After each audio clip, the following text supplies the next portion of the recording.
The Warriors then signed Cousins to a final contract worth $5,300,000. Although at this point Cousins is no longer at his peak, this lineup is still unprecedented. Entering the 2018 to 2019 season, the Warriors started off showing their strength. During 11 games, the Warriors won 10. Just when everyone thought the Warriors would continue their triumphant progress, their leader, Curry, got injured. During a game against the Bucks, Curry unexpectedly strained his groin, resulting in him missing 11 games. Without Curry, the team's atmosphere quietly changed, and the team's performance plummeted. During the game between the Warriors and the Clippers on January 12th, the conflict between Green and Durant finally erupted. At the end of the fourth quarter, both sides were tied at 106 to 106. The Clippers missed the final shot. Green grabbed the rebound, then ignored Durant's shouts for the ball, insisting on going solo, and ultimately made an error. The game went into overtime. Faced with Green's unexpected move, Durant, who had returned to the bench, finally couldn't help but shout at Green, "Why didn't you give me the ball? What are you doing?" However, not only did Green not apologize, he shouted at Durant past Clay, "Why should I give it to you? Before you came, we were already champions." This sentence instantly escalated the conflict. At this time, Curry, who was still recovering from his injury, saw the team on the verge of collapsing and immediately chose to return. After Curry's return, the locker room atmosphere finally calmed down. In the subsequent games, the Warriors' offensive rhythm gradually recovered. In December, the Warriors achieved a 5-game winning streak and a 7-game winning streak. At the end of the regular season, although the Warriors did not display the dominance of the previous season, they still entered the playoffs as the top seed in the Western Conference with 57 wins. In the first round facing the 8th seed in the West, the Clippers, although there was a significant difference in strength between the two teams, Beverly, nicknamed Mad Dog, started playing the role of a mental master. In the first game of the first round, Durant and Curry quickly got into form, and until the last moment of the game, the Warriors were still dominating the Clippers. Although at this point the Clippers were unable to make a comeback, Beverly started to constantly taunt Durant, and Durant did not hold back against Beverly. In the next play, Durant started to retaliate, directly cursing at Beverly, and in the end, both of them were ejected by the referee. Although without Durant, the Warriors still crushed the Clippers by a large margin. In the second game, the Warriors' offensive desire was even stronger than in the previous match, with constant dunks and three-pointers widening the lead to 31 points. Just when everyone thought the Warriors would sweep the Clippers 4-0, little did they know this. Clippers are about to stage a 31-point comeback. In the third quarter, the leading Warriors began to relax their defense, and continuous mistakes allowed the Clippers to seize counter-attack opportunities, eventually reducing the score to 14 points with another layup. In the final fourth quarter, the spirited Clippers capitalized on their momentum, not only scoring continuous 2+1 plays inside, but also hitting three-pointers from outside. With 5.5 minutes left, the Clippers had already narrowed the score to just 4 points behind. In the last 2 minutes, Durant received his 6th personal foul and left the court. At the decisive moment, the Clippers seized the opportunity, and Shamet's three-pointer from the outside directly sealed the game. In the end, Curry was unable to turn the tide. The Clippers won one back on the road. After this game, the Warriors battled the Clippers for 4 more games. In the final game, Durant was unstoppable, scoring 50 points, thoroughly overpowering Beverly. Entering the Western Conference semifinals, the Warriors once again faced their old rivals, the Houston Rockets. In the first 2 games, Durant performed superbly, scoring 35 and 29 points respectively. In the third game, back in Houston, Harden erupted, with both sides exchanging blows, leading to overtime. In the closing moments of overtime, Harden sealed the game with a swish three-pointer from the outside, followed by a drive and layup for another 2 points in the next play. Harden scored 41 points in total, helping the Rockets win 1 game back. In the next game, Harden won again at home, tying the series at 2-2. By the 5th game, Durant surprisingly suffered a calf strain. Although the Warriors eventually won against the Rockets in the 5th game, the Warriors publicly announced after the game that Durant would miss all the playoff matches. At this moment, the Rockets finally seemed to have hope of eliminating the Warriors. However, standing in their way is still the god of three-pointers, Stephen Curry. In the 6th game, Curry scored 33 points in the second half, single-handedly breaking through the entire Rockets defense. Ultimately, the Warriors eliminated the Rockets with a score of 118 to 113. Harden ultimately still was unable to cross the mountain that is the Warriors.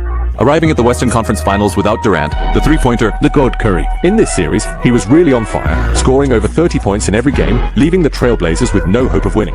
Led the Warriors to an easy 4-0 sweep. The Golden State Warriors also advanced to the NBA Finals for the 5th consecutive year.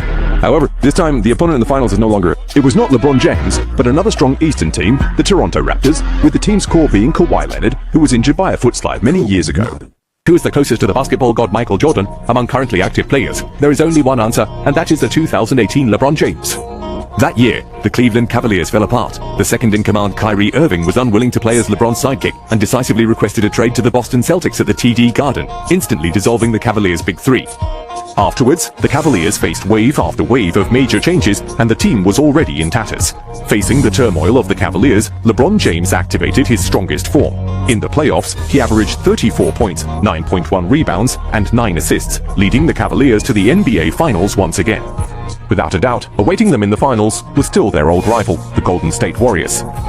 They met in the finals for 4 consecutive years, and the 7-game battles seem to have become a mark of an era in NBA history. Before the game started, still no one favored the Cleveland Cavaliers this time, because purely in terms of team strength, the Golden State Warriors completely overwhelmed the Cavaliers. Soon, the first game of the first round kicked off at the Oracle Arena. At the start of the first quarter, LeBron James showed his determination to win, continuously charging into the Warriors' interior to cause damage, and also hitting 3-pointers from the outside. But Durant and Curry gave no chance to widen the lead. Every time the Cavaliers showed a bit of improvement, the Warriors would immediately respond. At the last moment of the second quarter, Curry hit a buzzer-beating 3-pointer to tie the score at 56. Returning in the second half, it was expected that the fatigued James would weaken offensively, but he played even more decisively. In the last minute of the game, trailing by 1 point, LeBron James forcefully scored a 3-point play. In the next play, he continued to drive hard to the basket against Durant and scored another 2 points. Just when the Cavaliers were about to win the game, Curry's basket with a 2+1 brought the suspense back. In the last 4.7 seconds, the Cavaliers won a free throw opportunity. However, under immense pressure at the Oracle Arena, Hill made one of 2 free throws, but the crucial rebound was grabbed by J.R. Smith. What followed was a godlike play that left James instantly devastated. At this point, Smith did not choose to attack or draw a foul, but let the time run out. Finally, the score was tied at 107, leading to overtime. In overtime, LeBron James's stamina was exhausted, and the Cavaliers could no longer stop the Warriors' offense.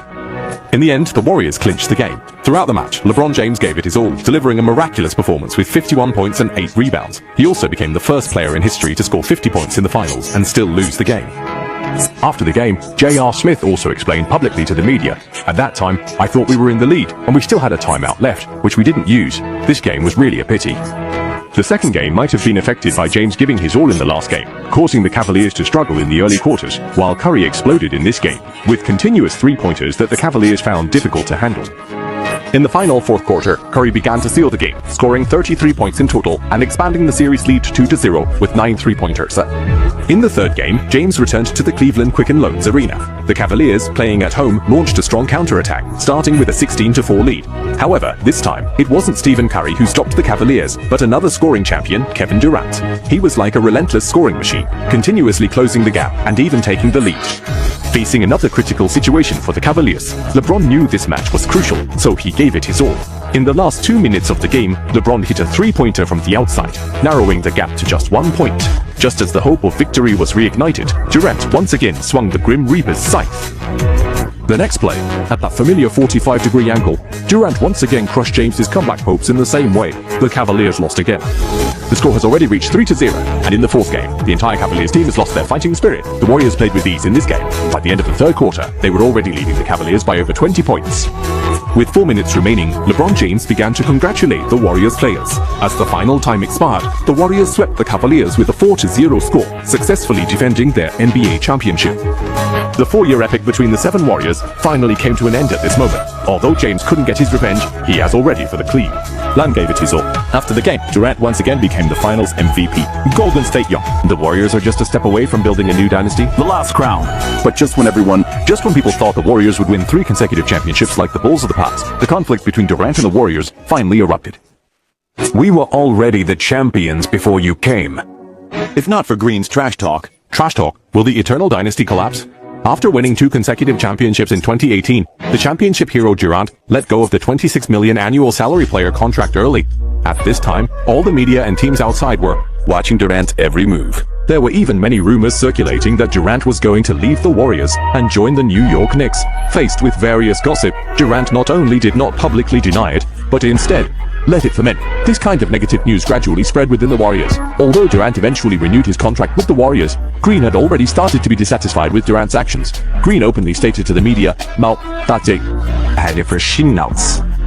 After this, the relationship between Durant and Green gradually began to deteriorate, but the Warriors management didn't pay any attention, as winning the championship this year was the team's top priority. After renewing Durant's